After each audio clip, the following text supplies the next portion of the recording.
Ces familles de guides qui ont fait les refuges. Une conférence de Julien Peloux, guide de haute montagne à Saint-Gervais-Mont-Blanc. Merci René. Merci d'être venus si nombreux ce soir. Donc, comme l'a dit René, c'est toujours un bon mariage entre la Compagnie des Guides et l'Association du patrimoine des Contamines. Ça fait peut-être plus de 10 ans qu'on travaille ensemble. Et la conférence aux Contamines, elle a une importance particulière pour la Compagnie des Guides. C'est un peu l'ouverture de notre fête des guides. Donc, pour les gens de passage, je voudrais rappeler que la Compagnie des Guides de Saint-Gervais-les-Contamines a été fondée en 1864 et elle regroupe les professionnels du Val-Montjoie, donc de toute la vallée. C'est pour ça que lors de cette fête des guides, on a des manifestations dans le haut et dans le bas du Val-Montjoie. La fête des guides a été structurée dès 1938 à Saint-Gervais.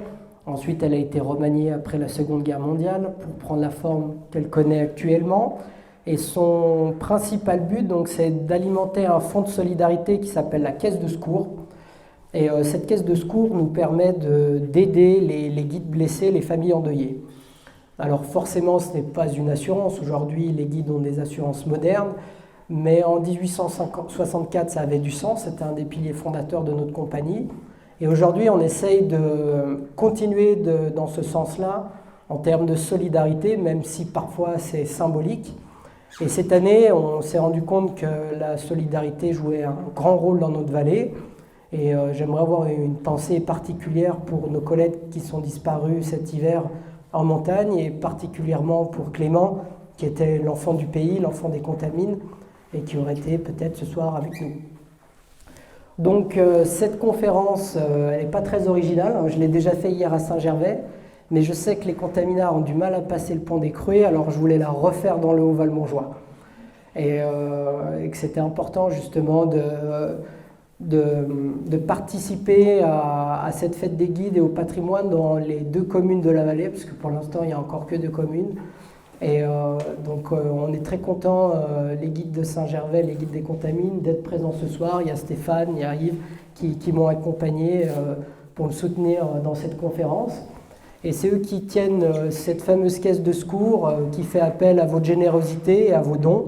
C'est des dons libres. Lors de votre sortie, vous pouvez déposer un don dans la petite boîte en bois. Donc la conférence de ce soir, je voulais parler un petit peu des refuges. Il y a des grands spécialistes autour de nous, alors j'espère que je ne vais pas trop me tromper. Mais cette conférence, elle s'inscrit aussi dans un cycle. C'est le musée des guides, la maison forte de Haute-Tour à Saint-Gervais est en pleine restructuration. La scénographie classique s'est arrêtée l'année dernière. Et pendant 2 ans, on accueille une exposition temporaire du musée dauphinois qui nous a été prêtée et qu'on a remaniée avec le service du patrimoine de Saint-Gervais pour vous proposer une exposition donc, sur les refuges dans les Alpes, avec bien sûr des exemples précis et nombreux sur les refuges du Val-Montjoie. Donc je vous invite à découvrir cette exposition qui va se terminer en 2024, je pense, à la maison forte de Haute-Tour à Saint-Gervais. C'est un peu loin, je sais, hein, mais l'exposition mérite le déplacement. Et à partir de 2024, on va recréer une scénographie classique sur l'historique de la Compagnie des Guides et l'historique de l'alpinisme, les 230 ans d'alpinisme dans le Val-Montjoie. Donc pour commencer en avant-propos, je voudrais vous parler donc de cette notion de refuge qui est quand même présente depuis très longtemps dans le Val-Montjoie. Avant de construire le bâtiment, déjà le concept existait.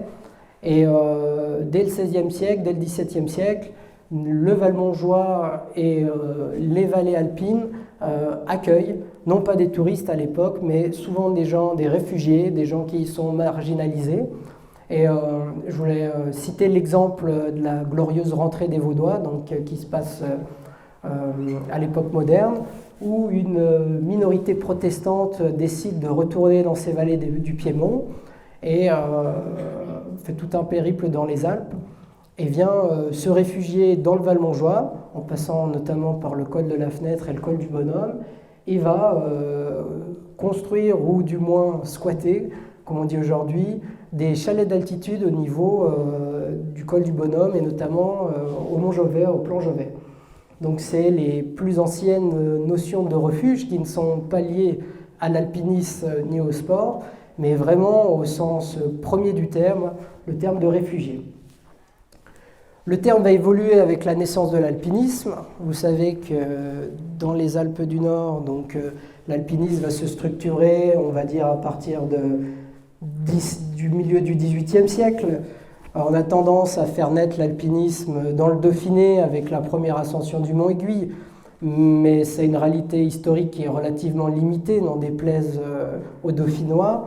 C'est vraiment à partir des années 1740 que les premiers touristes britanniques viennent à Chamonix pour explorer, donc, dans une notion de naturaliste, de scientifique, de géologue, les hauts sommets alpins. Et principalement, deux Anglais, Wyndham et Pocock, vont découvrir ou redécouvrir la mer de glace. Ils vont leur donner le nom à ce glacier en regardant, à l'époque, la mer de glace était bien plus haute qu'aujourd'hui. En voyant ces grands amas de glace, ils comparent ça à une mer qui a été gelée instantanément et ils font un parallèle entre les crevasses et les séracs et les vagues d'une mer et ils vont donner le terme de mer de glace à ce glacier. Donc, avec ce début de l'alpinisme se pose la question des ascensions et bien sûr la question de comment réaliser ces ascensions. À l'origine, les ascensions sont limitées parce qu'à la fin du XVIIIe siècle, la société est encore pleine de superstitions, empreinte de religion, et la société est principalement agro-pastorale. Donc on pense, les gens pensent, les paysans, nos ancêtres, affirment même qu'on ne peut pas dormir en montagne, que c'est le repère du malin, le repère des démons, et qu'il est difficile de passer une nuit en montagne sans être surpris par différents esprits, et ce qui limite principalement les premières ascensions qui vont être tentées en une seule fois et qui bien sûr limitent leur portée. Pourquoi ça ? Tout ce mythe autour de l'alpinisme et de la nuit en montagne est conditionné par la société agro-pastorale de l'époque, et cette société vit principalement de l'exploitation des alpages et de la terre. Et tout ce qui est situé en haute montagne, les rochers, les glaciers, cela n'intéresse pas nos ancêtres parce qu'il n'y a pas une vocation agricole, économique, voire de survie. J'ai un ami guide à Chamonix, Jean-Philippe Coutet, qui m'expliquait il n'y a pas si longtemps que les anciens chamoniards affirmaient au début du 19e et fin du 18e siècle, tout ce qu'il y avait au-dessus du plan de l'Aiguille appartenait à Courmayeur, parce que les glaciers, les rochers et ces montagnes ne les intéressaient pas. Donc les premières tentatives, on a essayé de les faire en une fois, on dirait aujourd'hui en one-shot ou en push-up, comme disent les trailers du moment, mais ce qui limite fortement le succès des ascensions. Et on voit les premières tentatives, notamment au milieu du 19e siècle, partir de la vallée et essayer d'arriver au sommet en une fois. Les meilleurs exemples sont les premières tentatives en direction du sommet du Mont Blanc, où on se rend compte que les premiers découvreurs, de Saussure et même Bourrit, vont faire des tentatives en une fois depuis Bionasset et échouer notamment à l'Aiguille du Goutet, car les distances sont importantes, le timing n'est pas respecté, vous savez qu'en montagne, le timing a une grande importance, et cela crée des difficultés. Donc ces premiers découvreurs vont se poser la question de la nuit en altitude. Et c'est Jacques Balmat qui va résoudre le problème. Jacques Balmat, vous le connaissez, c'est le découvreur du Mont Blanc, le père des guides, on peut dire, originaire des pèlerins, hameau de Chamonix. Et Jacques Balmat, il va participer à une expérimentation, à une expédition expérimentale qui rentre dans le cadre de la concurrence entre Saint-Gervais et Chamonix pour la découverte du Mont Blanc. Donc à la fin du XVIIIe siècle, deux caravanes partent des villages respectifs de Saint-Gervais et de Chamonix pour essayer de trouver l'itinéraire le plus réalisable en direction du Dôme du Goutet. Jacques Balmat fait partie de la caravane chamoniarde et ils arrivent au Dôme du Goutet, pensant que l'itinéraire des Grands Mulets est le plus simple. Et lui, il veut continuer pour accéder jusqu'au sommet. C'est quelqu'un d'assez ombrageux, d'un fort caractère, et il va un peu se grogner avec les autres guides, et il laisse repartir les caravanes dans la vallée, prétextant la recherche de cristaux, et il va tenter seul de gravir l'arête des Bosses. Il va échouer. Alors aujourd'hui, ça nous paraît surprenant, hein, l'arête des Bosses est un itinéraire plutôt classique, mais à l'époque, sans crampons, c'est difficile, et il raconte qu'il fait des tentatives à Califourchon, et qu'arrivé à une certaine altitude, il doit rebrousser chemin. Il est pris par la nuit, et donc il est obligé de bivouaquer, comme on dirait aujourd'hui. Alors bivouaquer pour lui à l'époque, c'est dormir sous une grosse pierre, et il va passer donc une des premières nuits connues en altitude, à un endroit qui existe toujours à l'heure actuelle, qui s'appelle le gîte à Balma. Et donc il va démontrer qu'on peut dormir en altitude, sans être croqué par un démon, sans mourir par manque d'oxygène. Et donc ce qui va un petit peu temporiser ses contemporains et prendre connaissance qu'il est possible de passer une nuit en montagne et qu'il est même très utile de le faire pour pouvoir réaliser des ascensions avec succès. Donc c'est la naissance de ces premières cabanes. Alors on utilise le terme de cabane à la différence de la Suisse qui traduit le refuge. En France, c'est vraiment la première structure, le bivouac. Et donc ces premières cabanes vont être commandées par les alpinistes de l'époque qui engagent les guides. Alors le métier de guide n'existe pas comme on le connaît aujourd'hui, hein. Il n'y a pas de diplôme assermenté délivré par l'État. C'est avant tout les chasseurs de chamois et les cristalliers qui connaissent le terrain et qui se font embaucher principalement par des clients qui sont les premiers touristes qui appartiennent à une certaine aristocratie, à une bourgeoisie, dans les diverses cours européennes, et notamment les Anglais et les Genevois, qui ont développé des sociétés bourgeoises orientées autour du protestantisme, ce qui leur libère du temps pour aller parcourir les montagnes. Donc la première cabane qui est connue dans le Val-Montjoie, c'est la cabane de Pierre Ronde. Elle va être construite en 1785 par des guides de Saint-Gervais qui habitent le hameau de Bionasset. Donc à l'époque, le glacier de Bionasset descend très bas en aval du plat de l'Ar, et donc ils vont monter les matériaux. Alors c'est des matériaux très sommaires, hein, principalement des charpentes de construction, pour créer une petite capite, comme on dit en patois chez nous, donc une première cabane pour pouvoir accueillir deux Saussures qui fait une tentative versant Saint-Gervelin du Mont-Blanc avant de réussir la deuxième ascension du Mont-Blanc depuis Chamonix. Cette cabane de Pierre Ronde, elle est située au col du même nom. Et aujourd'hui, on arrive à situer à quelques mètres près son emplacement. Elle se situe près de la cabane des Rognes, en aval du refuge des Tétrousses. Donc c'est le premier refuge de ce qu'on va appeler la voie royale du Mont-Blanc. Donc malheureusement, de Saussure va échouer, hein, et c'est par Chamonix qu'il va avoir plus de succès en engageant Jacques Balma. Cette cabane de Pierre Ronde, aujourd'hui, c'est l'ironie de l'histoire, elle se situe sur la commune des Ouches. Le découpage communal et administratif parfois nous réserve des surprises. Donc elle n'est pas située sur la commune de Saint-Gervais, ce qui pose encore aujourd'hui des problèmes pour la cabane forestière. Pour le Haut-Val-Montjoie, vu qu'on est aux Contamines, mention particulière à Trait-la-Tête. Trait-la-Tête, on pense à partir de la fin de l'époque médiévale, c'est un lieu d'alpage où on monte les troupeaux. Ce qu'il faut imaginer, c'est que du hameau du Cugnon jusqu'à Trait-la-Tête, la forêt n'est pas présente. Ça reste des pâturages, des alpages. Et donc, dès 1730, on a la mention dans le cadastre sarde de chalets, de bergeries qui permettent d'abriter les troupeaux. À la différence de l'itinéraire du Mont-Blanc sur Saint-Gervais, le bassin de Trait-la-Tête est situé en marge des alpages. Il est moins rocailleux, et donc les premiers découvreurs du bassin de Trait-la-Tête vont s'appuyer sur des bâtiments existants, sur des alpages de haute altitude, pour pouvoir faire leur première tentative. Et dès 1812, on a la mention d'un alpage qui sert de refuge pour les voyageurs, qui appartient à la famille Mattel et à la famille Ador. Et donc c'est à partir de ce camp de base que la découverte du bassin de Trélatête va se faire. Aujourd'hui, ça nous paraît un peu surprenant. On est habitué à dormir au refuge des conscrits pour pratiquer l'alpinisme dans le bassin de Trélatête. Ce qu'il faut savoir, c'est qu'à l'époque, le glacier descend très bas, en direction de la combe de l'Alaya. Et depuis Trélatête, on prend très vite pied sur le glacier et très rapidement, on peut rejoindre les différents itinéraires.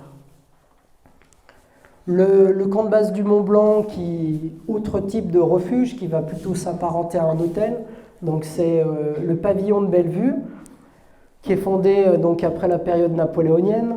Donc pour la petite histoire, à la fin du XVIIIe siècle, la rivalité entre Saint-Gervais et Chamonix est grande pour savoir quelle commune, quelle compagnie des guides et quelle personne va arriver au sommet du Mont Blanc la première. Vous savez que l'histoire va favoriser Chamonix.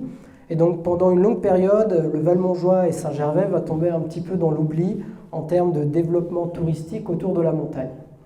C'est qu'à la fin des guerres napoléoniennes, en 1817, qu'un baron autrichien, le baron Ludwig van Velden, va venir promener ses chaussures dans le Valmontjoie. Il est cartographe, il a cartographié une partie du Mont Rose, il est passionné de montagne. C'est un officier d'artillerie, ce qui est important dans le milieu de la montagne parce que ce sont des officiers qui ont l'habitude justement de cartographier les endroits. Et donc lui, il va remettre au goût du jour l'itinéraire Saint-Gervalin du Mont Blanc, donc l'ascension du Mont Blanc par l'aiguille du Goutet. Et il va faire une tentative dans ces années-là, qui va solder aussi par un échec. Ils vont bivouaquer en haut de l'aiguille du Goutet. Mais l'Europe va entendre parler de cette tentative et le Valmontjoie va redevenir à la mode pour l'ascension du Mont Blanc. Un aubergiste de Saint-Gervais qui s'appelle Nicolas Genoroux, qui a le sens des affaires et qui n'est pas très honnête non plus, va avoir l'idée de construire un pavillon plutôt confortable à Bellevue et va faire une publicité mensongère dans les pays européens en affirmant que les guides de Saint-Gervais ont réussi à faire l'ascension du Mont Blanc depuis son pavillon en une journée par un itinéraire plutôt facile et plus intéressant que celui de Chamonix. L'idée, c'est pour lui d'attirer une clientèle nombreuse dans son pavillon et aussi de redonner un petit coup d'élan à l'ascension du Mont Blanc depuis notre versant. Malheureusement, ça va mal se terminer pour lui. Le représentant du Tsar en Europe, qui s'appelle Christian Almer, qui est un Allemand habitant en Russie, au service du Tsar de Russie, passionné de montagne, va arriver dans les Alpes et va entendre parler de cette petite affaire. Et il est intéressé donc par la proposition de Nicolas Genoroux et il décide d'embaucher des guides du Valmontjoie, de dormir dans ce fameux pavillon et de tenter une ascension du Mont Blanc depuis Saint-Gervais. L'ascension va très mal se passer, non pas que les guides sont mauvais, non pas que le pavillon est un peu éloigné, mais simplement parce que l'envoyé du Tsar a une très mauvaise forme physique et il n'est pas acclimaté. La caravane est obligée de rebrousser chemin à l'aiguille du Goutet et l'affaire se solde par un scandale international où, vexé, Christian Almer va faire un procès au guide de Saint-Gervais et notamment à l'aubergiste Nicolas Genoroux et à son pavillon, affirmant qu'il a menti, ce qui est d'ailleurs vrai. Et donc ce qui va encore une fois porter un coup fatal au développement touristique de notre vallée. C'est qu'à partir des années 1850 que le développement de l'alpinisme dans le Valmontjoie va reprendre, et notamment grâce aux tentatives du docteur Loiseau. Alors le docteur Loiseau, lui, va embaucher un guide assez renommé qui s'appelle Édouard Rosset. Édouard Rosset, il est important dans notre compagnie des guides, parce qu'il n'a jamais cru que les Chamoniards avaient été les premiers en 1865 à avoir gravi l'aiguille de Bionasset, sommet qui lui était cher, car il est originaire des hameaux de la Gruve et du Champel. Et donc il va faire différentes tentatives sur l'aiguille de Bionasset, ce qui va lui donner une notoriété certaine. Et il va être embauché donc par ce docteur Loiseau, un docteur parisien, et pour faire une tentative en direction du Mont Blanc. Un petit peu plus malin, ils vont construire une première cabane qu'on va appeler la cabane à l'oiseau, donc rien à voir avec l'animal, hein, mais qui prend le nom de l'alpiniste. Et cette cabane à l'oiseau, elle est située à un lieu qui existe encore, qui s'appelle le Bec à l'oiseau, qui a gardé le nom de son découvreur, et qui est situé dans l'aiguille du Goutet. Non pas au sommet de l'aiguille du Goutet, comme l'a affirmé le Club alpin dans ses diverses revues, mais bien à une altitude plus basse, dans l'aiguille du Goutet, à l'arrivée de la traversée du Grand Couloir. Et aujourd'hui, donc, on voit ce roc-là qui a accueilli cette première cabane. Cette cabane a été construite en 1854 et malheureusement, elle ne va pas permettre à nos deux ascensionnistes de faire une ascension heureuse du Mont Blanc. En parallèle de ces tentatives d'alpinisme, il y a le développement de ce qu'on appelle aujourd'hui la moyenne montagne. Et donc, pour la moyenne montagne, on a toute une évolution des lieux d'accueil qui vont passer de l'alpage, où les alpagistes vont commencer par vendre leurs myrtilles, leur fromage, le lait, donc devenir des auberges, et ensuite devenir vraiment des refuges de moyenne altitude, mais refuges quand même avec un confort beaucoup plus important que ceux des hauts sommets. Donc on a une certaine opposition entre une zone de haute montagne, de cabanes en pierre, de factions un peu sommaires, et un développement touristique beaucoup plus conséquent hein, dans les régions plus basses, notamment pour le Tour du Mont Blanc qui existe déjà à la fin du XVIIIe siècle, qui est très prisé des naturalistes et des aquarellistes. Et de Saussure, je vous rappelle, avant de tenter l'ascension du Mont Blanc, va faire le tour de Mont Blanc comme de nombreux de ses collègues, géologues et autres botanistes. Le plus important reste Namboran. Namboran, qui est un chalet d'alpage cité dans la Mapsarbe en 1730, qui va se structurer à partir de 1837. On a les premières mentions d'accueil de touristes, mais c'est vraiment à partir de 1842 que la famille Mattel, donc à travers l'aïeul Alexandre, va créer le refuge qu'on connaît actuellement. On est sur le sujet donc, de ces familles qui ont œuvré pour l'accueil en montagne et les refuges. Et on peut citer avec brio cette famille Mattel qui va durer dans le temps, puisqu'au fil des années, les enfants, les petits-enfants vont se succéder à la reprise du refuge et lui donner sa forme actuelle. Bien que la forme actuelle est beaucoup plus modeste que l'hôtel qui a été structuré en 1870, et qui a été remanié en 1928 par Gustave Mattel. C'était quand même un bâtiment relativement grand, mais il va subir diverses avalanches. Et aujourd'hui, donc, on a une forme qui s'apparente plus à la forme de 1842 et qui appartient, je crois, toujours à la même famille Mattel. Pour le refuge de la Balme, on a toujours ces mentions d'alpage, hein, notamment un endroit un peu plus haut au niveau de la grotte, le gros rocher que vous voyez un petit peu au pied du col des chasseurs. Et l'alpage va passer de diverses familles, les familles Bessa, les familles Rada. Et c'est surtout la famille Guth qui va structurer le lieu d'accueil. Et la Balme a une histoire particulière, c'est qu'elle est liée au trafic de la contrebande avec le col du Bonhomme et la proximité de l'Italie. Et donc Georges Guth et les ancêtres de Michael qui tient le refuge vont accueillir les contrebandiers ou autres formes de refuge, illégales certes, mais refuge quand même. Le premier refuge d'altitude, c'est le refuge du Goutet. Hein. Alors vous avez vu les prémices lors des tentatives en direction du Mont Blanc, mais à partir de des années 1850, l'itinéraire Saint-Gervelin du Mont Blanc est découvert. C'est Joseph-Auguste Octenier, le fondateur de la compagnie, qui aurait réalisé la première ascension. Je dis aurait parce qu'on n'a pas de mention très précise sur ces ascensions. C'est une correspondance britannique qui nous renseigne sur la réalisation de Joseph-Auguste Octenier. Et l'histoire a principalement retenu 1855 avec l'ascension de deux Anglais, Hudson et Kennedy, qui participent donc à l'âge d'or de l'alpinisme et qui vont être les grandes vedettes et qui vont redonner les lettres de noblesse à la voie royale, qui va donc prendre ce nom. versant Saint-Gervelin du Mont-Blanc. Donc 1855, ils vont gravir l'aiguille du Goutet et eux aussi vont être bloqués par l'arête des Bosses. Ils vont la contourner pour descendre en direction des grands plateaux, des petits plateaux et remonter par le mur de la côte, le versant chamoniard, pour arriver au sommet du Mont-Blanc.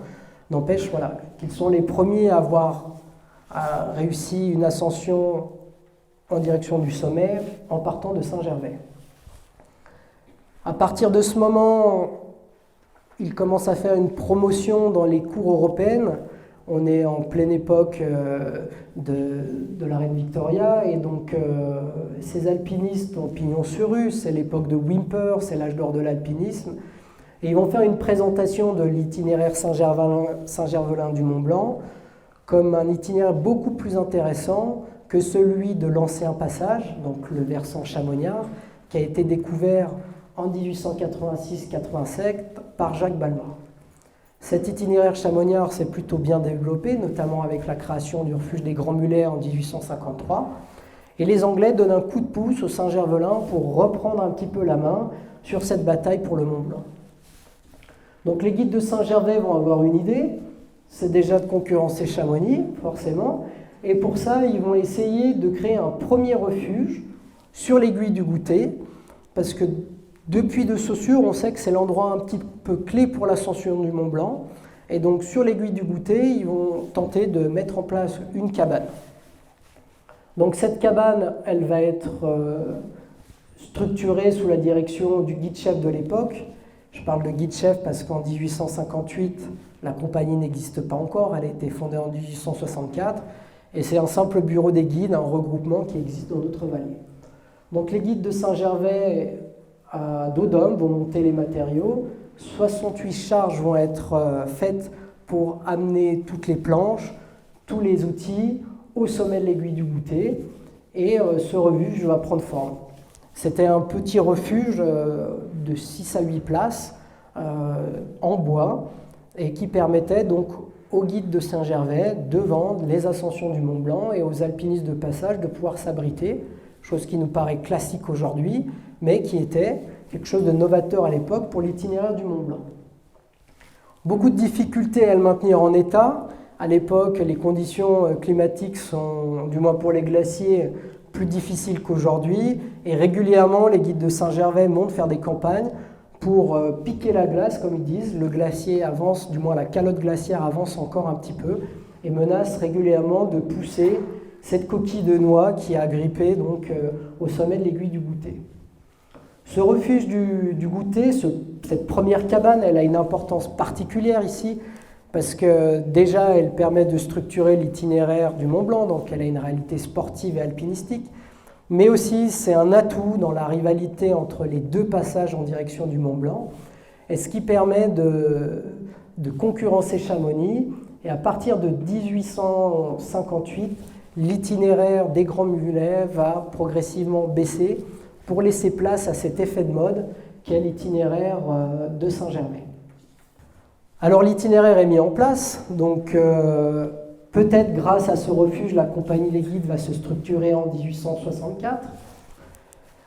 L'État légifère aussi à l'époque sur les diplômes de guide, et ça, c'est grâce à la compagnie des guides de Chamonix qui, fondée en 1821, va avoir un poids très important dans la création du métier de guide. Donc on arrive à la fin du 19e siècle, et à la fin du 19e siècle, l'âge d'or de l'alpinisme est passé, et c'est vraiment le boom touristique des ascensions, et notamment des ascensions du Mont Blanc. Une famille va avoir une importance particulière dans la création de ces refuges, c'est la famille de Numa Alantaz, et Numa Alantaz, il va avoir l'idée donc de découper en plus l'ascension du Mont Blanc en créant un refuge à Tétrousse, qui va être le premier refuge un petit peu confortable sur cette voie royale. Et avec son beau-frère guide Auguste Malien, ils vont créer une société du refuge de Tétrousse en 1890 pour pouvoir permettre aux alpinistes de faire une étape de plus et notamment de se restaurer. Si le premier refuge du Goutet a été créé avec une volonté sportive et de découverte pour pouvoir accéder au sommet du Mont Blanc, ce refuge de Tétrousse a une vocation beaucoup plus économique où les guides ont quand même bien flairé un petit peu le business Et donc ils vont essayer de faire ce qu'on appelle à l'époque un chalet-hôtel, donc un refuge un petit peu plus aménagé, donc pour détourner une clientèle plus précieuse et pouvoir gagner confortablement leur vie. Donc ce Numa Alantaz, c'est un guide méconnu à Saint-Gervais, mais vous l'avez tous rencontré à un moment donné dans vos recherches généalogiques. C'était le photographe du Val-Montjoie. Il avait donc un cabinet photographique et c'est lui qui a fait les portraits de nombreuses personnes à l'époque et qui aujourd'hui nous servent dans nos recherches archéologiques et historiques. Donc il était photographe, guide de haute montagne et du coup il s'improvise hôtelier d'altitude. Et donc très vite ce premier refuge de Tétrousse va être surnommé la cabane à Numa car c'est un personnage qui est quand même assez connu dans la vallée. Malheureusement, on l'a redécouvert tardivement, l'année dernière lors des recherches grâce à la revue Encouter. Et on a lui, photographe, qui a photographié la moitié de la vallée, on ne connaît pas son visage. Au fil des successions, ce refuge de Tétrousse va passer à d'autres familles. Numa a une santé un petit peu fragile et il va s'éteindre dans les années 20 à Chambéry, suite de maladie. Et donc son bâtiment va être vendu ensuite à la famille de Lachat, puis à la famille Orsay en 1934. J'y reviendrai tout à l'heure, qui va avoir une part très importante dans le développement de la voie royale. Donc pour continuer sur Numa Alantaz, je voudrais rien faire du tout, je vais continuer sur son projet. Avant de décéder, donc, il va cumuler le refuge de Tétrousse, mais aussi le refuge du Goûter. Et ce n'ont pas les Orsay qui vont créer ce système unique entre le Nid d'Aigle et le Mont Blanc avec la possession des différents refuges. Ce n'est pas le club alpin comme aujourd'hui qui possède tous les refuges et qui a structuré l'organisation. C'est bien Numa Alantaz qui obtient en 1903 l'autorisation de reconstruire l'ancienne cabane, qui a été saccagée en 1902 par des alpinistes pas très sympathiques apparemment. Donc l'autorisation est donnée par la commune de Saint-Gervais. Vous savez que c'est la particularité du refuge du Goûter, c'est que le terrain, malgré l'altitude, appartient à la commune de Saint-Gervais. Et c'est la section du club alpin du Mont Blanc, qui est la section du Faucigny. À l'époque, il y a une section pour tout le Faucigny, qui va aider Numa Alantaz donc, à restructurer le refuge. Les travaux sont terminés en 1906 et pour la première fois, donc, on a une seule famille qui exploite donc, les deux refuges sur la voie royale. Voilà, mon aparté est là, c'est que je voulais parler un petit peu de l'arrêt de Payot. Ça va intéresser les passionnés alpinistes et puis les gens qui ont fait l'ascension du Mont Blanc. Vous savez qu'aujourd'hui, l'ascension du Mont Blanc est parfois un peu périlleuse avec le réchauffement climatique et c'est toujours le couloir du Goûter qui pose des problèmes avec les chutes de pierre. Et les guides de Saint-Gervais et de Chamonix ont réfléchi à trouver des itinéraires différents pour accéder au sommet de l'aiguille du Goûter. Et il y a quelques années, donc, on a parlé de l'arrêt de Payot. On a essayé de remettre au goût du jour cet arrêt de Payot. C'est Ludovic Jacquet, un guide de Saint-Gervais, qui l'a exploré pour voir si cet ancien itinéraire d'ascension pouvait être remis au goût du jour pour éviter de traverser le grand couloir. Donc on m'a posé plein de questions sur l'historique de cette voie que je ne connaissais pas, du moins que de nom. Et on avait peu d'informations dans les archives. Et on a retrouvé l'année dernière, notamment... non, cette année, c'est dans le Encouter de cette année, je vais faire un peu de pub, vous pouvez le découvrir. C'est dans l'article sur Numa Alantaz, que lui-même est à l'origine un petit peu de la mise au goût de la redécouverte de cet itinéraire, car en 1903, associé à Frédéric Payot de Chamonix, il crée un itinéraire qui évite la traversée du grand couloir. Et donc c'est Frédéric Payot qui est vraiment qui va tenir le projet en coopération avec la commune de Saint-Gervais, et donc l'arrêt emprunté va prendre son nom. Et donc les guides de Saint-Gervais vont être mis à contribution justement pour purger et mettre au goût du jour cet itinéraire. Et cet itinéraire va être emprunté, les guides présents dans la salle pourront m'aider, je crois jusque dans les années 1960. Et aujourd'hui encore, on voit des traces de peinture donc, dans l'arrêt de Payot, qui est l'arrêt parallèle de l'itinéraire actuel d'accès au sommet de l'aiguille du Goûter. Donc on va changer de versant, hein. Le Mont Blanc c'est bien sympathique, on a vu donc que les refuges ont été structurés, le tourisme s'est mis en place, donc on arrive à l'aube de la Première Guerre mondiale, et il y a une vraie vocation touristique à l'alpinisme. C'est un complément d'activité pour les paysans de notre vallée, mais pour de nombreuses familles, ça devient une ressource importante, voire principale, et notamment pour la famille Mollard. La famille Mollard, alors désolé, ce n'est pas celle des Contamines, hein. C'est une famille Mollard qui vient de la Villette, il y a des Mollards aussi à Saint-Gervais. Et donc c'est la famille de Louis Mollard. Louis Mollard est un des doyens de la Compagnie des Guides, c'est le fils de Frédéric Mollard qui était lui guide aussi, et c'est un ami du grand guide de Chamonix, Charles Estraton, et donc ils vont réaliser de nombreuses courses, et Louis Mollard a l'idée de mettre en place tout un système pour pouvoir promener ses touristes dans la vallée qu'il affectionne particulièrement, qui est le vallon de Miage.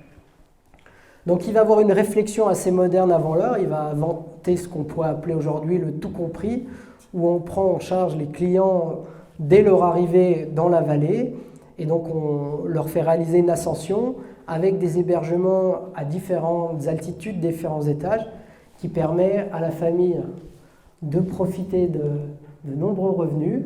Et donc Louis Mollard, donc, il développe un concept, c'est l'ascension de la Bionasset, donc en tout compris. L'idée, donc, c'est de prendre les clients des thermes, qui sont montés en char-à-banc ou en mulet jusqu'à sa maison, sa ferme familiale de la Villette. Là, c'est la première étape, ils passent une nuit à la Villette, donc ils sont logés, nourris, voilà, c'est un petit peu les vacances à la ferme. La deuxième étape de son tout compris avant l'heure, donc, c'est les chalets de Miage. Ils possèdent la buvette qui se trouve à l'entrée des gorges de la Gruve. Et donc, bien sûr, étape oblige, on boit un petit coup à la Gruve. Donc, encore quelques piécettes qui tombent dans son escarcelle. Et on monte dormir dans le chalet d'alpage à Miage. Troisième étape, c'est la montée au col du Tricot. À l'époque, le col du Tricot est beaucoup moins sauvage qu'aujourd'hui, car dès les années 1860, si je me souviens bien, les comtes Nicolaï, qui sont des aristocrates parisiens, se sont payés le luxe de se faire construire un pavillon de chasse au col du Tricot. Et donc ces comtes Nicolaï vont construire un pavillon de chasse, 3 bâtiments, avec beaucoup de confort, une pharmacie, un lieu d'étude des plantes de montagne, l'eau courante. Ils vont faire des captages avec ce qu'on appelle les baignoires, donc en direction de plans glaciers, pour pouvoir alimenter leur pavillon en eau. Et aujourd'hui, vous pouvez voir les restes de ces constructions, notamment le grand porche qui relie le chemin qui va de Tricot jusqu'à Plan Glacier, et aussi les restes du grand mur qui barrait l'intégralité du col du Tricot pour protéger le col du Tricot des effets du vent. Louis Mollard, assez malin, les comtes Nicolaï sont ses clients de montagne, il va récupérer la concession, il va se faire donner tout simplement le refuge, et en 1899, dans 1898, il reprend les chalets, ce qui lui permet de faire une étape de plus, c'est sa femme qui va le tenir. Et donc les clients se restaurent, passent une nuit avant de repartir. Si je ne me suis pas trompé dans mon décompte, on est à la 4e journée, donc on va prendre la direction du refuge de Durier, qui a été construit en 1899, forcément sur proposition de Louis Mollard et de ses 2 fils, et donc qui va être construit en collaboration avec les guides et la commune de Saint-Gervais, avec la participation du club alpin de Saint-Gervais, qui a créé sa section. Et donc ce premier refuge est situé donc, au col qui porte le nom du col de Durier aujourd'hui. C'est un refuge qui existe encore, c'est la petite cabane qui est située à côté du refuge actuel. Le refuge actuel a été construit en 1989. C'est l'architecte Jean-Marie Bosson des Contamines qui l'a créé, avec la collaboration du club alpin de Saint-Gervais. Et ce refuge existe toujours aujourd'hui, c'est un dépôt de matériel et il est situé vraiment au bord de la falaise parce qu'à l'époque, on ne savait pas trop où la frontière passait et on ne voulait surtout pas le construire sur la commune de Courmayeur et en Italie. Et c'est pour ça qu'aujourd'hui, il menace de tomber. Et je pense qu'il y a une réflexion à avoir peut-être pour le sauver et en faire un bâtiment historique. Donc à réfléchir. Alors bien sûr, il a la forme bien sûr, mais plus la structure en bois qui a été recouverte de métal, mais il existe toujours. Donc ce refuge de Durier permet donc le jour 5, toujours sous la direction de nos guides Mollard, de partir soit à l'aiguille de Bionasset, soit à la traversée intégrale des dômes de Miage. Course qui se réalise encore de nos jours. Donc pour passer à une autre famille et revenir sur l'itinéraire classique du Mont Blanc, c'est la famille Orsay. Alors, la famille Orsay, elle est connue notamment grâce à Léon Orsay qui a été pendant longtemps un des doyens de la Compagnie des guides. Il est connu dans le Val-Montjoie, c'est le premier guide à être sorti un petit peu de la vallée, avec des ascensions dans différents massifs, les Écrins, la Vanoise. Il a développé aussi une passion pour les itinéraires de longue durée, avec la première traversée des Alpes de Chamonix à Nice et de Nice à Chamonix. Des Chamonix-Zermatt, toutes ces choses qui nous paraissent classiques à l'heure actuelle, mais qui pour l'époque étaient quand même des exploits. Il fallait déjà avoir les clients, surtout à Saint-Gervais qui n'avait pas la clientèle de Chamonix. Et aussi, le matériel et les difficultés n'étaient pas les mêmes. Donc cette famille Orsay, elle est aussi connue parce que Léon a fait la première vraiment ascension de la face nord de la Bionasset. Et par la suite, dans les années 30, il va la faire en aller-retour avec son frère Georges, qui lui aussi, alpiniste de talent, va surtout s'orienter vers la gestion des refuges et notamment va donner un peu ses lettres de noblesse à la voie royale et au refuge de la voie royale du Mont Blanc. Donc Georges, très vite, va continuer à faire des courses, mais beaucoup moins que son frère, et il va s'orienter vers l'hôtellerie de montagne. Il a compris le potentiel de la voie royale du Mont Blanc, et très vite, il décide de reprendre les différents refuges pour créer donc un ensemble, un système d'ascension cohérent qui permettrait de dynamiser les ascensions vers le Mont Blanc et aussi pour lui de développer donc une belle entreprise. Donc à partir de 1934, il va reprendre le refuge de Tétrousse. En 1935, c'est le refuge du Nid d'Aigle. En 1936, le refuge du Goûter.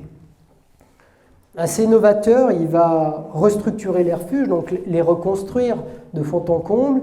Et pour ça, il va s'aider de systèmes ingénieux, des monts de charge en fait, qui vont relier les différents refuges, qui vont permettre de monter les matériaux pour pouvoir restaurer et reconstruire les bâtiments. Ces monts de charge vont perdurer un petit peu dans le temps et vont permettre le ravitaillement des différents refuges. Le mont de charge qui relie Tétrousse au refuge du Goûter est bien connu. Il a souvent été vandalisé dans les années 30 par des guides ou des hôteliers de montagne un peu jaloux. À chaque fois, Georges l'a reconstruit. Celui qui est moins connu, c'est le mont de charge qui reliait le Nid d'Aigle à Tétrousse. On a peu de mentions dans les archives, mais l'histoire orale en parle, mais pour l'instant, on a peu de sources à ce sujet. Donc malheureusement, Georges Orsay, qui a été connu dans la France entière comme l'hôtelier le plus haut du monde, il va être médaillé par différentes associations de guides, le Club alpin, les ministres du Front populaire à l'époque, qui saluent donc son ingéniosité et aussi tout ce bon sens pour développer le tourisme de montagne.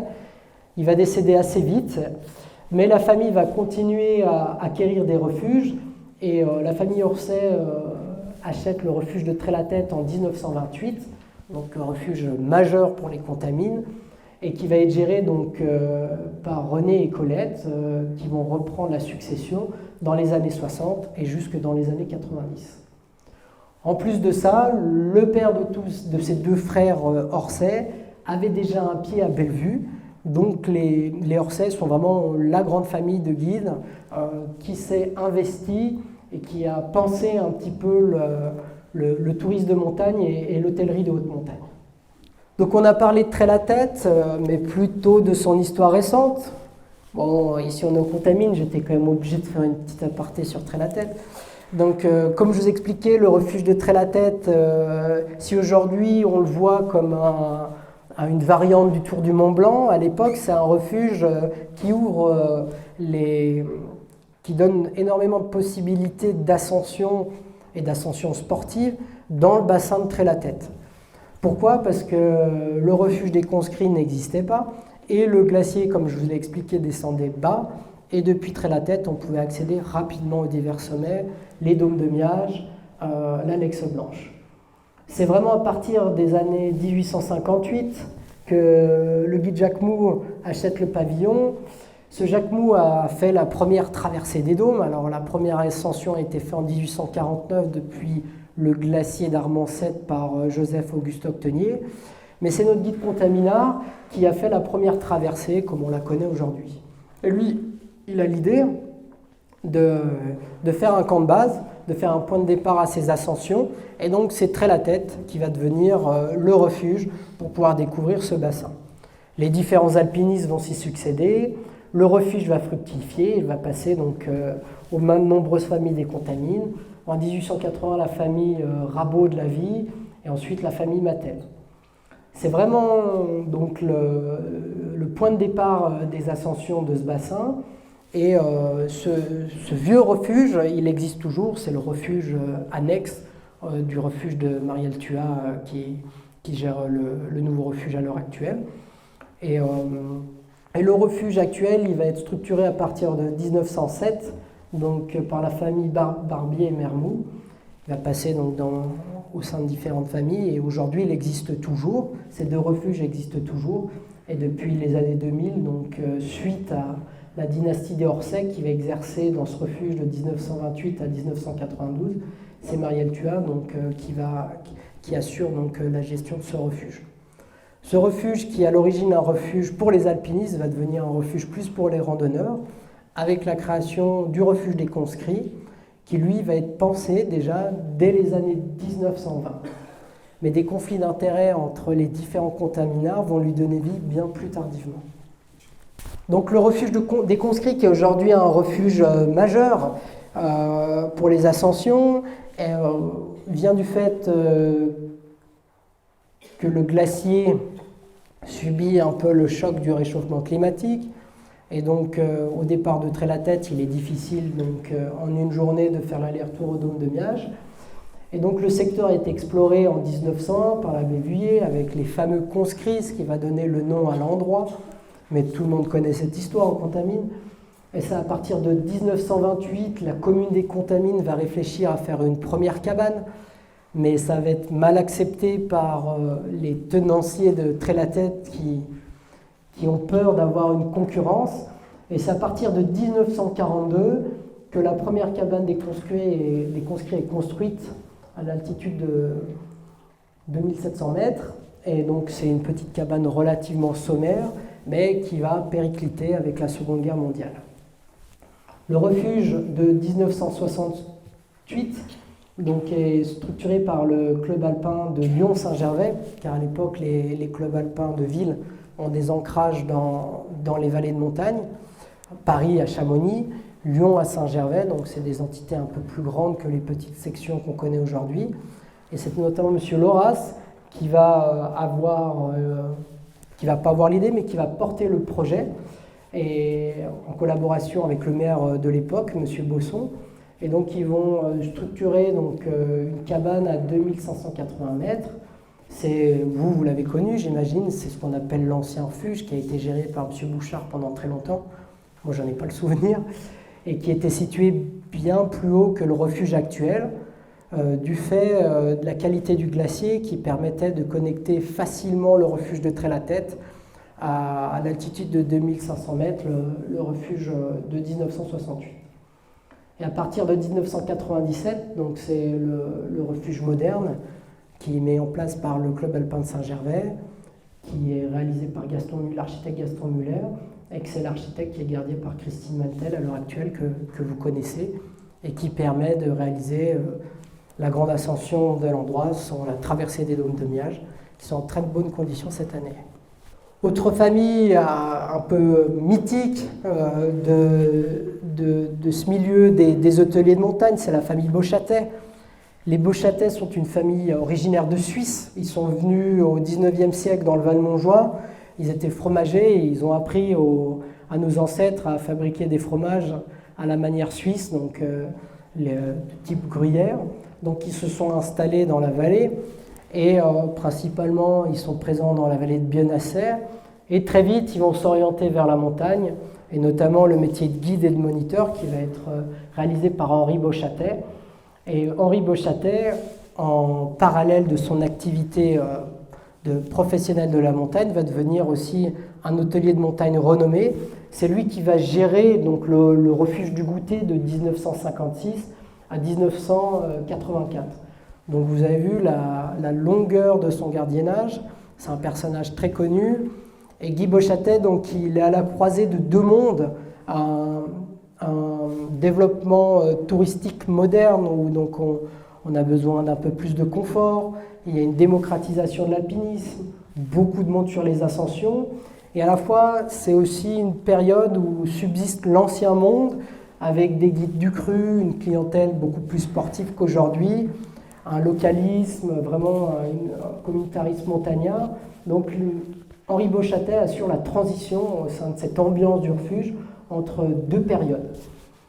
Et ce refuge, c'est ce qu'on appelle l'ancien refuge du Goûter, hein, c'est cette grande carcasse d'alu qui brille au soleil en haut de l'aiguille. Il a toujours pas été, enfin, il est toujours présent. Et donc ce refuge, donc, il va être structuré en 1961 par le club alpin. C'est le refuge le plus connu de la région. Il ressemble au refuge des Grands Mulets. Hein. Le refuge actuel des Grands Mulets a à peu près la même structure. Je pense que ce sont les mêmes entreprises. Et donc c'est un refuge qui est très important et donc il va marquer plusieurs générations de guides et d'alpinistes, notamment autour de son gardien, Henri Beauchâtet. À partir de 1984, Henri Beauchâtet rend le tablier et c'est son fils Guy qui était prédestiné pour faire ce métier, qui est né dans le tramway du Mont Blanc, parce que sa mère travaillait à Tétrousse, donc vous voyez, il y a déjà un lien. Et donc Guy Beauchâtet va reprendre le refuge. Par la suite, vous savez, dans les années 2000-2010, le refuge va arriver au bout de sa vie et va être abandonné. On construit, et le club alpin national, cette fois-ci, va reconstruire ce gros refuge de forme elliptique qu'on connaît aujourd'hui, qui pose certains problèmes, mais qui assure la continuité de toute cette épopée des refuges de montagne sur l'aiguille du Goûter. Donc on voit que dans notre vallée, contrairement à d'autres régions des Alpes, les familles ont vraiment eu une importance dans la réalisation des habitats de montagne et des refuges. Et c'est un petit peu l'originalité du Valmontjoie. Alors bien sûr, dans la vallée de Chamonix, il y a des dynasties de gardiens aussi. Je connais moins le sujet, qui sont très présentes, mais on se rend compte que contrairement à la Suisse, où les clubs alpins de ville ont vraiment structuré le refuge, ou de même en Italie, avant tout, dans le Valmontjoie, donc ce sont les familles qui ont mis en place, notamment les familles de guides, des systèmes pour pouvoir accéder au sommet des montagnes. Et par la suite, les clubs alpins en ont hérité, les ont rachetés, les ont fait fructifier. Et tous les refuges qu'on connaît aujourd'hui, privés, du club alpin ou communaux, donc trouvent une origine vraiment dans la volonté des habitants de notre vallée de pouvoir faire découvrir la montagne, de trouver aussi un débouché au tourisme d'altitude et de pouvoir faire vivre un petit peu nos vallées. Donc voilà, je vais m'arrêter là, comme ça on va pouvoir vous laisser la parole si vous avez des questions. Je vous remercie, c'est un sujet qui n'est pas évident parce que contrairement à Chamonix, il y a beaucoup moins de refuges dans le Valmontjoie, les familles sont beaucoup plus modestes, mais pour moi il était quand même important de montrer la place des locaux. Souvent on l'oublie, surtout que le club alpin, les communes, l'État est très puissant, et de remettre un petit peu au goût du jour nos ancêtres qui ont créé les refuges. Je vous remercie et puis je vais vous passer la parole si vous avez des questions. C'est la fête des guides, vous pouvez poser des questions sur l'alpinisme, sur la compagnie, sur le sujet de la conférence, sur l'association du patrimoine. On sera heureux de répondre à vos questions. Je vous remercie. Quelques mots sur le refuge de Plan-Glacier. Non, c'est vrai. Il était difficile de parler de tous les refuges. Alors, voilà, on était au Contamine, je me suis orienté un peu sur le haut du Valmontjoie. Le refuge de Plan-Glacier, c'est un refuge assez récent à l'origine, donc c'est plutôt Miage et puis vous l'avez compris, Durier, voire le col du Tricot, qui structure les ascensions dans le vallon de Miage. Le refuge de Plan-Glacier, sa naissance, c'est les années 1940. Et dès le début, une difficulté se pose, c'est le choix de l'emplacement. Il a été emporté de nombreuses fois par des avalanches, parce qu'à l'époque, dans les années 40, puis dans les années 50, il se situait plutôt sur la moraine, et les hivers rigoureux ont eu raison de ce refuge de plans glaciers. C'est par la suite, à une période un petit peu plus récente, donc dans les années 80, que les guides de Saint-Gervais ont eu l'idée, en partenariat avec la commune de Saint-Gervais, donc de l'insérer dans ce creux de montagne, l'emplacement actuel. Et l'idée n'était pas mauvaise, le refuge existe toujours. Et ce refuge de plans glaciers, il a eu ses lettres de noblesse, notamment grâce à Émilien Thuat et à la famille Thuat qui l'a fait vivre pendant de nombreuses années. Émilien était aspirant guide et il n'a pas terminé son diplôme. Suite à une carrière comme garagiste à Saint-Gervais, il a renoué avec son premier amour qui était la montagne à la fin de sa vie en gardant le refuge de plans glaciers. Ce refuge de plans glaciers, il dessert surtout donc, l'arête Métrier, qui est une arête d'ascension qui rejoint le sommet des Dômes de Miage. Et aussi, c'est un point d'étape sur l'ascension des Dômes de Miage en passant par Durier. Aujourd'hui, le refuge de plans glaciers n'est pas menacé par les avalanches. Il est menacé par le réchauffement climatique parce que les ascensions depuis ce refuge deviennent de plus en plus limitées dans le temps et de plus en plus difficiles. L'arête Métrier est en condition une partie relativement courte de l'année et donc ce qui a fortement baissé la fréquentation du refuge. Malheureusement, il est difficile pour ce refuge de se restructurer en refuge de moyenne montagne. Vu sa situation, il est éloigné quand même des chalets de Miage. Les voies d'accès sont difficiles, on ne peut pas y aller avec des enfants ou en famille. Il faut avoir des enfants un peu costauds d'ailleurs. Et donc c'est pas évident. Et aujourd'hui, c'est la commune de Saint-Gervais qui gère ce refuge. Et on a un nouveau gardien qui s'appelle Hubert Marin, qui est très dynamique et qui essaye de développer un peu le refuge. De nombreuses réflexions ont été mises en place, notamment il y a quelques années quand la compagnie des guides de Saint-Gervais-les-Contamines a créé le refuge des Prés, de savoir si à l'avenir cette même compagnie ne pouvait pas reprendre le refuge et peut-être le descendre un petit peu plus bas pour pouvoir en faire un refuge un petit peu plus confortable, à une distance plus évidente de Miage, pour qu'il devienne un refuge de moyenne montagne qui permet à des familles de passer une nuit avec un beau coucher de soleil et de pouvoir se restaurer en altitude. Pour l'instant, on n'en est pas là, mais c'est une réflexion qui reste un petit peu dans les têtes des guides de Saint-Gervais des Contamines, donc à voir ce que l'avenir nous réserve. Les problèmes du nouveau refuge du Goûter. Je ne sais pas si c'est vraiment le sujet, mais moi je ne peux pas vous dire vraiment ce qui se passe au refuge du Goûter, je peux juste vous donner mon point de vue de guide de haute montagne. Et c'est un point de vue qui n'engage que moi. Le refuge du Goûter voilà, a été construit suite à une saturation de l'ancien refuge, a été construit aussi dans une période où le Mont Blanc était encore en nouveau développement avec une fréquentation qui a été très grande. La volonté du club alpin national, c'était d'en faire un refuge un petit peu phare et une belle vitrine pour son association.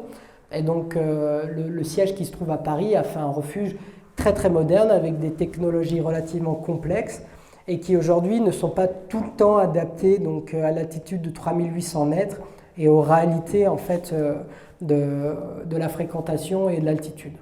Donc il y a certains problèmes technologiques, je ne vais pas rentrer dans les détails, je ne suis pas là pour faire le procès du club alpin ou de renvoyer la balle à n'importe quel intervenant. Surtout que je n'ai pas les capacités pour tout ça. Mais c'est vrai qu'il y a des difficultés en termes d'énergie, en termes d'assainissement qui sont rencontrées aujourd'hui. Et il s'avère que c'est difficile pour le club alpin parce que ça coûte beaucoup d'argent. Ça provoque de graves colères pour le maire de Saint-Gervais aussi parce que du coup, tout ne fonctionne pas comme on voudrait. Et ce refuge, voilà, il y a quand même toute une difficulté liée à une fréquentation qui est grande au niveau autour du Mont Blanc. Pour ce qui est de la fréquentation, il y a aussi un mécontentement des compagnies de guides locales, Saint-Gervais et Chamonix, qui ont de plus en plus du mal à avoir des réservations. Pour rentabiliser le refuge, le club alpin fonctionne avec un système de réservation sur Internet qui est relativement difficile parce que très vite les serveurs sont saturés Et on s'est rendu compte, alors peut-être qu'on se trompe, mais que ça favorise peut-être des gros tours opérateurs qui viennent d'outre-Manche ou d'outre-Atlantique et pas forcément les compagnies de guides locales. Donc c'est pas évident de travailler sur l'itinéraire du Mont Blanc à l'heure actuelle pour les guides et je pense que c'est pas évident pour les gardiens non plus. Le club alpin national, donc c'est pas les sections de Saint-Gervais qui gèrent ces refuges, ont fusionné l'organisation entre le Nid d'Aigle, Tétrousse et le Goutet, un petit peu sur le modèle des Orsay ou des Alantaz. Et ça a permis de résoudre certains problèmes et il y a encore de nombreux enjeux à résoudre sur la voie normale du Mont Blanc.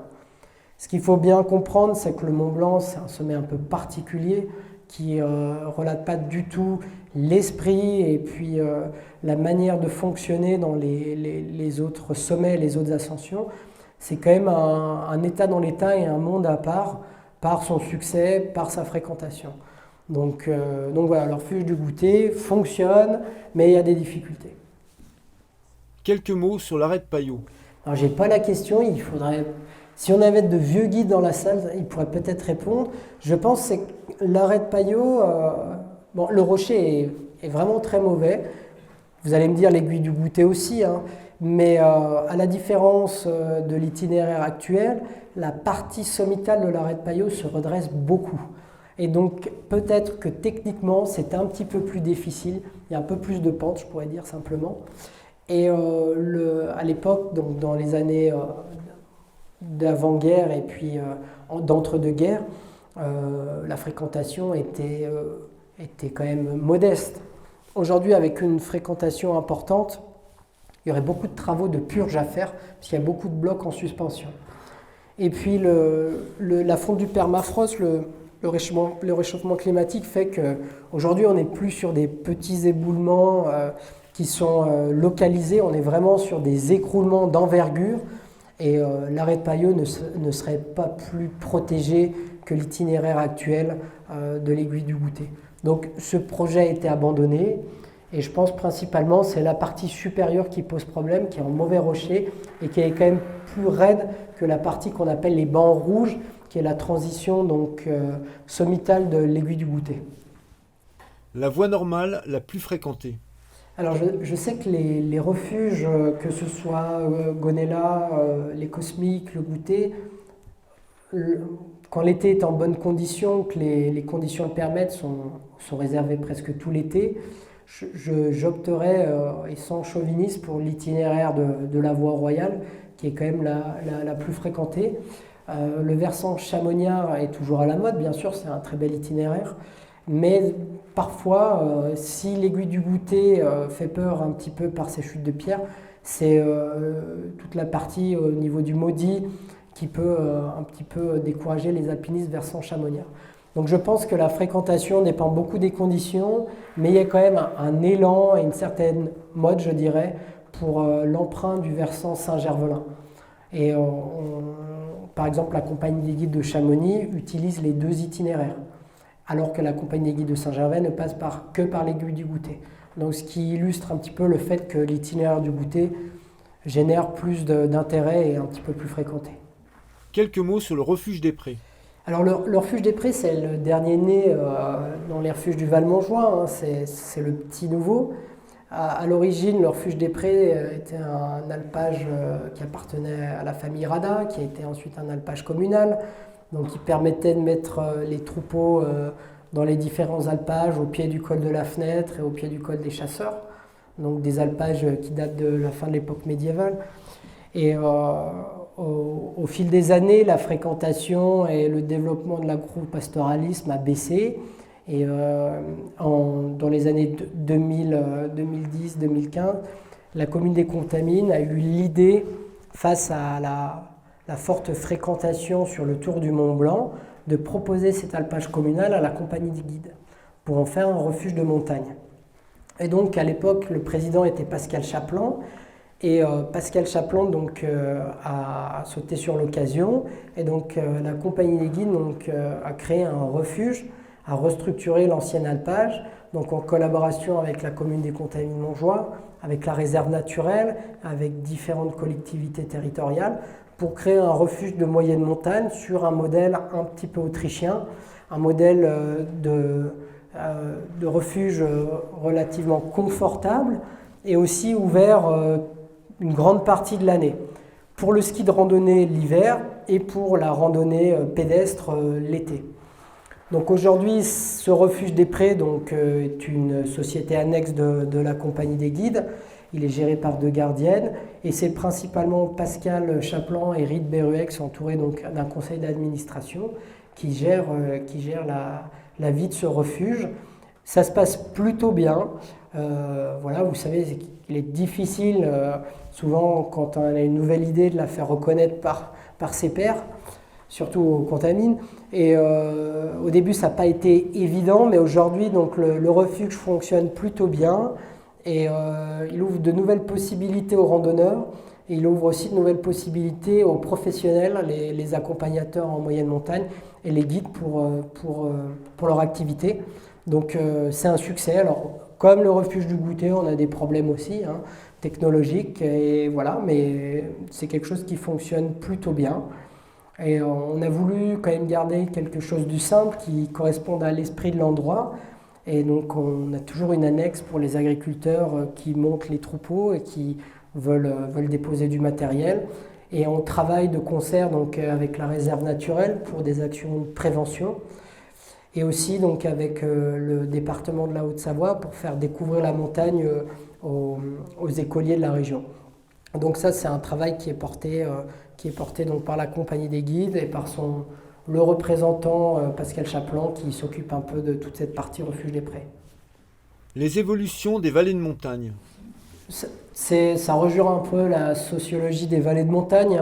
Ça peut s'étendre du Tyrol autrichien jusqu'à la Suisse alémanique et jusqu'à dans le Val d'Aoste italien. Il y a eu une transition en fait qui s'est faite de la société, une évolution. On est passé d'une société traditionnelle d'agropastoralisme, de vie communautaire dans des vallées reculées où la vie était difficile, à un développement touristique qui s'est fait progressivement, où il n'y a pas que le métier de guide ni l'alpinisme, le thermalisme en fait partie, le développement des stations de ski aussi. Et donc il y a eu une transition qui a eu des avantages, donc un développement économique, un développement d'infrastructures, donc avec la création des premiers hôtels, avec la création de nombreux aménagements pour accueillir les touristes. Mais aussi, il y a eu l'envers de la médaille. Et l'envers de la médaille, c'est peut-être aujourd'hui qu'on s'en rend le plus compte. Donc, certains itinéraires peuvent être surfréquentés, ce qui peut poser des problèmes pour l'environnement.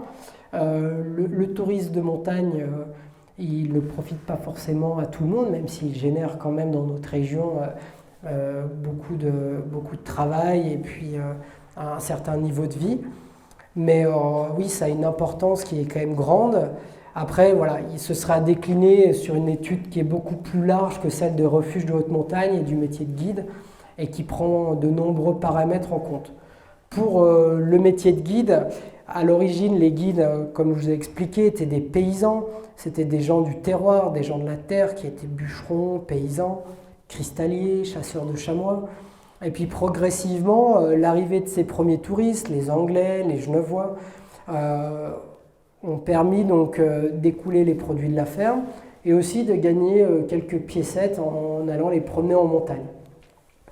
Donc 2 branches sont nées, la branche qu'aujourd'hui on appellerait les accompagnateurs en moyenne montagne.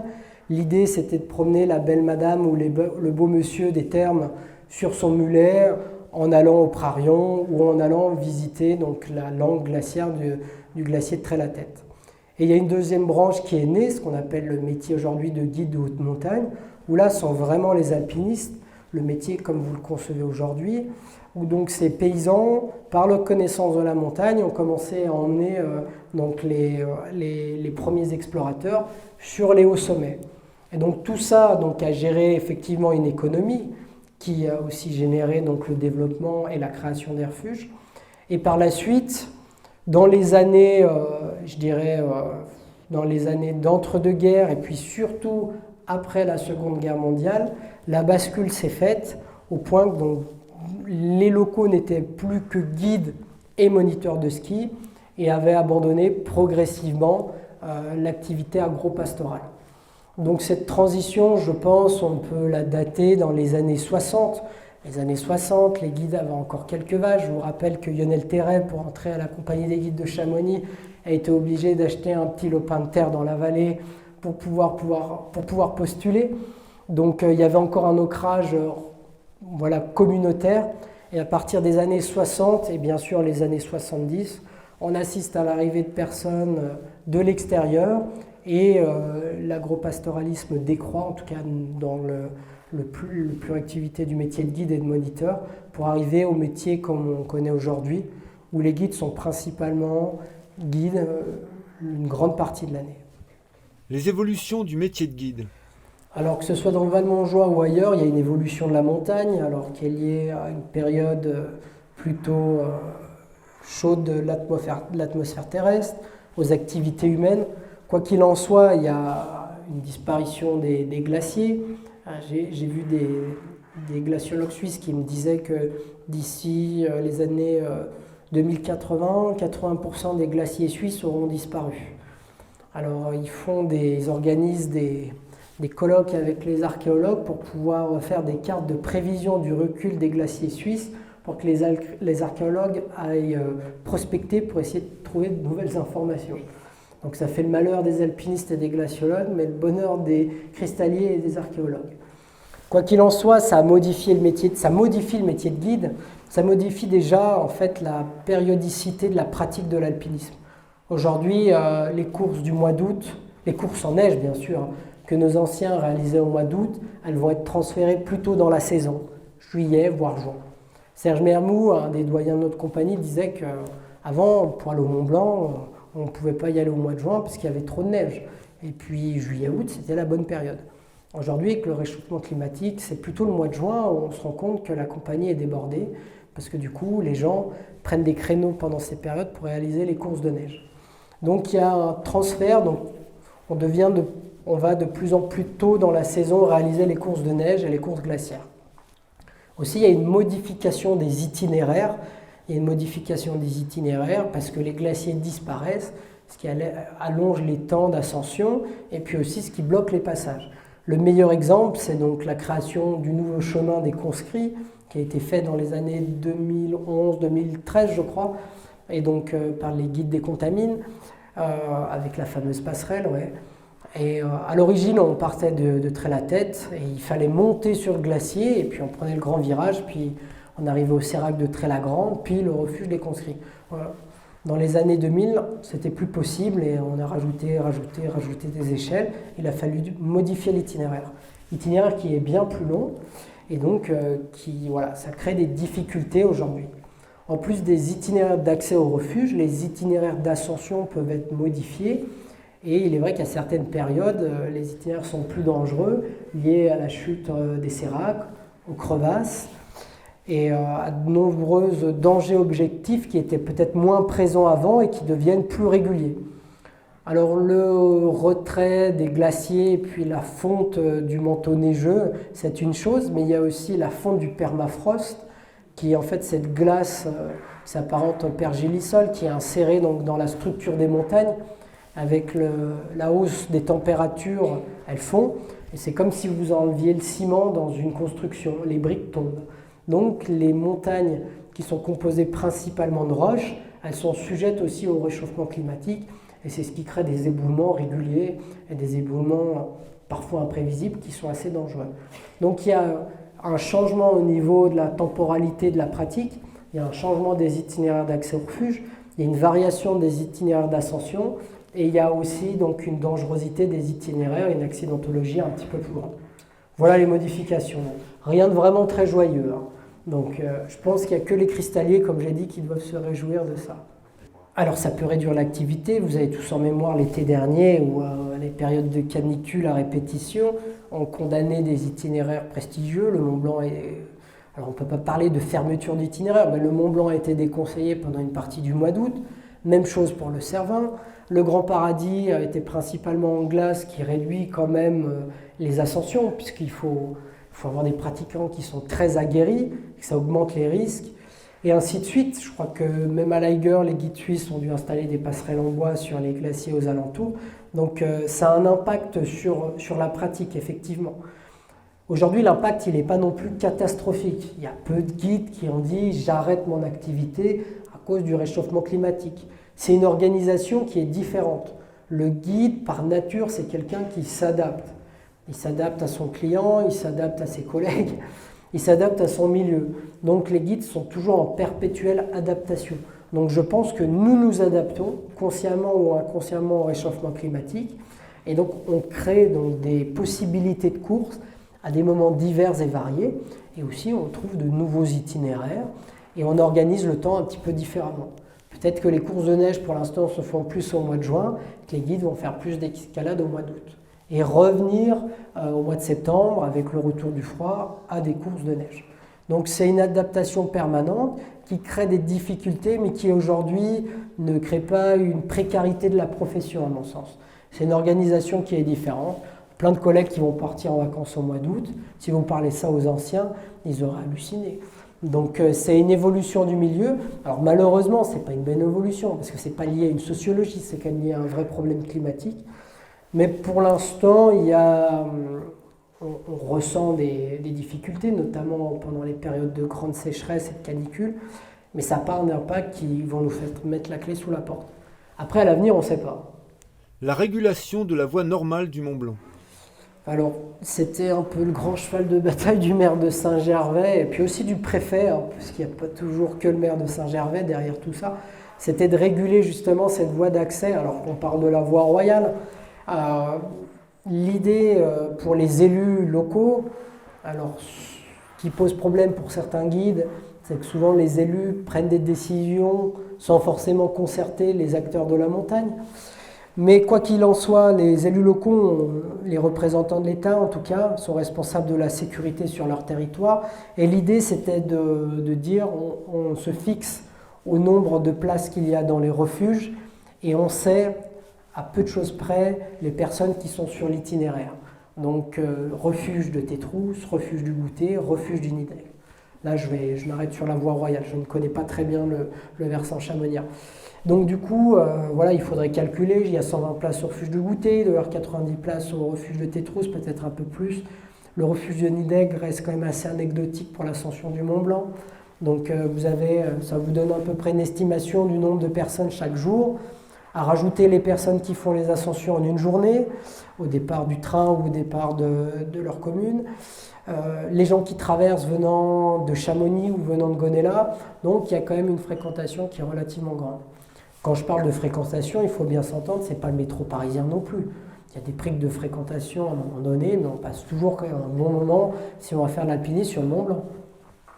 Pour l'itinéraire, je crois qu'il y a plus de 30 à 33 000 personnes qui tentent l'ascension par an. Il faudrait regarder les chiffres précisément, mais ça tourne autour à peu près de ces eaux-là. Alors j'imagine que ça regroupe différents itinéraires. Un petit mot sur les refuges d'hiver. Alors justement, c'est un petit peu lié au réchauffement climatique. C'est que les gardiens de refuge ont compris qu'il fallait aussi décaler les périodes d'ouverture. Donc pendant l'hiver, les refuges ont souvent des annexes qui sont les refuges d'hiver, qui sont des abris non gardés et qui permettent aux passionnés qui veulent profiter d'une montagne un peu plus sauvage de réaliser leurs ascensions, qui permet aussi aux alpinistes en perdition de s'abriter. Il y a toujours ce concept de refuge qui reste très important dans le milieu de la montagne. Souvent, les refuges qui sont sur des itinéraires de ski de randonnée sont ouverts en printemps, donc généralement mars, avril, mai, pour pouvoir permettre le ski de rando. C'est le cas des conscrits, qui est un itinéraire assez renommé pour l'ascension des dômes de Miage à ski au printemps, qui est ouvert au printemps. Et là, les gardiens, justement, réfléchissent à ouvrir au printemps et à ne plus fermer entre le mois de mai et le mois de juin, pour justement attirer des alpinistes qui veulent profiter des conditions de neige et de glaciers un peu plus favorables en début d'été. Et donc c'est le cas du refuge des conscrits qui a tourné en continu depuis le mois de mars jusqu'à en ce moment. La gardienne n'a pas fermé au printemps justement pour essayer de faire une bonne saison de ski de randonnée et tout de suite d'embrayer sur de l'alpinisme estival quand les conditions sont encore favorables. Donc l'ouverture des refuges au printemps est souvent située sur des itinéraires de ski de randonnée et aussi favorisée aussi sur des itinéraires qui sont liés aux glaciers. On essaye de favoriser très tôt les ascensions pour permettre aux participants d'avoir les meilleures conditions.